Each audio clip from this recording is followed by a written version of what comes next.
ანაკონდაზე შექმნილი უამრავი მითისა და ლეგენდის წყალობით საკმაოდ რთულია სინამდვილის გამოგონილისგან განსხვავება, რაც პირველ რიგში გველის უზარმაზარი გაბარიტებით, მისი მიუვალი საბუდარით და საკმაოდ კარჩაკეტილი ცხოვრების წესით აიხსნება. ანაკონდა სამხრეთ ამერიკის ტენიატი ტროპიკული ტყეებისა და წყალსატევების ბინადარია. პოპულაციის დიდი ნაწილი ვენესუელაში, ბოლივიასა და პარაგვაიშია დაბანაკებული. შედარებით მცირე რისხოვანი ჯგუფი კი პერუს და ბრაზილიის ჯუნგლებში ბინადრობს. მართალია ქერცლიანთა რიგის წარმომადგენელი პითონისა და მახრჩობელას ახლო ნათესავი ანაკონდა, რომელსაც ხშირად გიგანტურ ან მწვანე ანაკონდასაც უწოდებენ, ფაუნის უმსხვილეს ქვეწარმავლად ითვლება, მაგრამ გავრცელებული აზრით თითქოს მისი სიგრძე 11 მეტრს შეადგენს მცდარია, რადგან ჩვეულებრივ ანაკონდას სიგრძე 4-5 მეტრს არ აღემატება, წონა კი 150-250 კილოგრამს შეადგენს, თუმცა აღსანიშნავია, რომ პარტნიორ მამრთან შედარებით ბევრად გაბარიტული მდედრი უფრო რესპექტაბელურად გამოიყურება. ანაკონდას გრძელი დაკუნთული ტანი ხერხემლისა და კუდისგან შედგება, მეტად მოქნილ ნეკნებს კი თავისუფლად ხრის და ასწორებს, ნადავლის გადაყლაპვისას, ზუსტად ისე, როგორც მცირე ზომის თავს ჭიმავს მსხვილი ცხოველის გადასაყლაპად. სხვათა შორის ქვეწარმავალს თავიც მეტად ელასტიური აქვს, რაც პირველ რიგში ძვლების შემაერთებელი რბილი კვანძების დამსახურებაა. ორი სრულფასოვანი ფილტვის მფლობელ ანაკონდას სხვა გველების მსგავსად მოძრავი და მეტად მგრძნობიარე ენა აქვს, რომელიც გარემოს კვლევასა და თანამოძმეებთან კომუნიკაციაში ეხმარება. მთავარ დამცავად კი მშრალი და გლუვი, უხეში, თუმცა სრიალა ქერცლი მსახურობს, რომელიც ტანს ჯავშანივით ფარავს და პრაქტიკულად შეუძლებელს ხდის მის კბენას. სხვათა შორის კანს გველი წყალში იცვლის, როცა ქვებზე ხახუნით ერთიანად თავისუფლდება ძველი სამოსისგან. ფლეგმატური და პასიური ცხოვრების მოყვარული ანაკონდა მეტწილად მდინარეების და შენაკადების მშვიდ, თბილ წყლებში ბინადრობს, თუმცა მისი ნახვა ამაზონიის აუზის მცირე ტბებშიც ხშირად შეიძლება. ცხოვრების დიდ ნაწილს ქვეწარმავალი წყალში ან ნაპირზე, ქვებზე ან ხშირ ტროპიკულ ბარდებში ნებივრობაში ატარებს და ფოთლებში ჩამალული მოხერხებულად უთვალთვალებს მსხვერპლს. ნადირობისგან თავისუფალ დროს კი შემაღლებაზე ეფიცხება მზეს და ძალიან იშვიათად ცოცავს ხეზე. საფრთხის მოახლოების შემთხვევაში ანაკონდა უახლოეს წყალსატევში იმალება და ერთიანად წყლით დაფარულით საკმაოდ კომფორტულად გრძნობს თავს. გვალვის სეზონზე კი, როცა მდინარეები და არხები შრება, ქვეწარმავალი შლამში ან სანაპირო გრუნტში ეფლობა და წვიმის მოსვლასაც გაუნձრევლად ელის.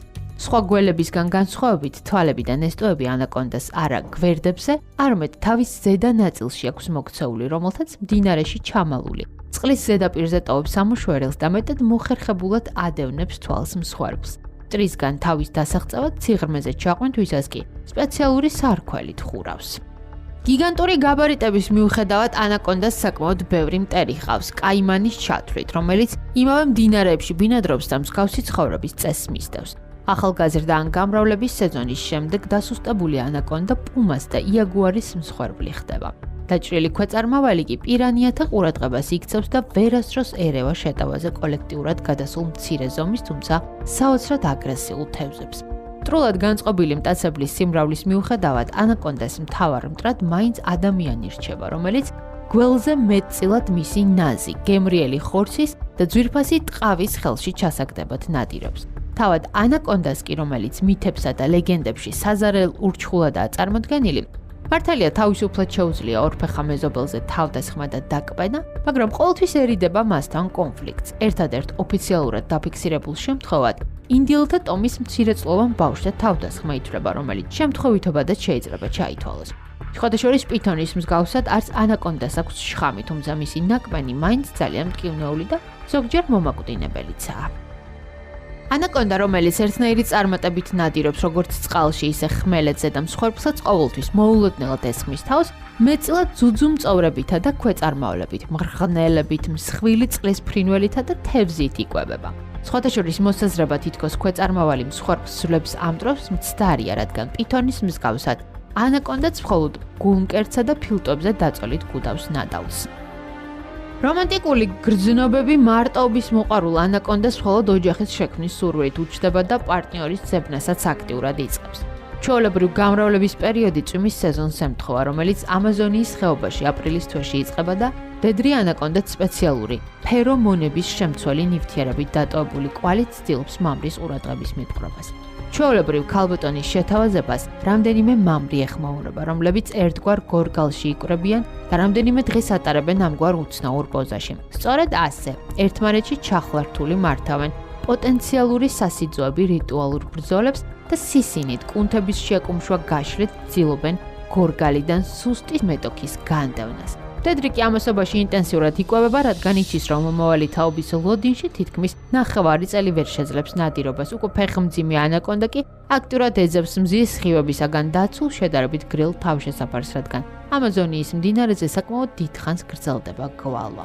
ქვეწარმავალის ორსულობა თითქმის 7 თვეს გრძელდება. ფაუნის სხვა წარმომადგენლებისგან განსხვავებით, ანაკონდა არ იმატებს, არამედ იკლებს წონაში, რადგან მთელი ორსულობა შიმშილობს. მერე კი 40-მდე პირმშოს ბადებს. ანაკონდა ცოცხალ მშობ-გველთა რიცხვს მიეკუთვნება, ამიტომ ცოცხლად გადარჩენილ მემკვიდრეებთან ერთად განუვითარებელ ნაყოფსაც აჩენს, რომელსაც თავად მიირთმევს და დასუსტებულით საკმარის ძალას იკრებს.